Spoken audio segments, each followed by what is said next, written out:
Pablo tawang-tawa sa pagkahulog ng kanyang mic during Kissy Experience concert on stage.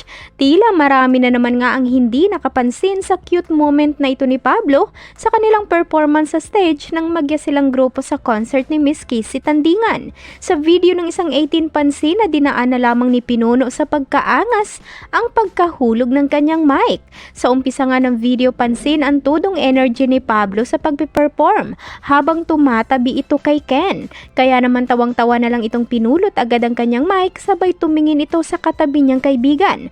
Ngunit tila hindi din napansin ni Ken ang nangyari kaya naman mas lalo pa itong napatawa sa kanyang sarili na parang walang nangyari.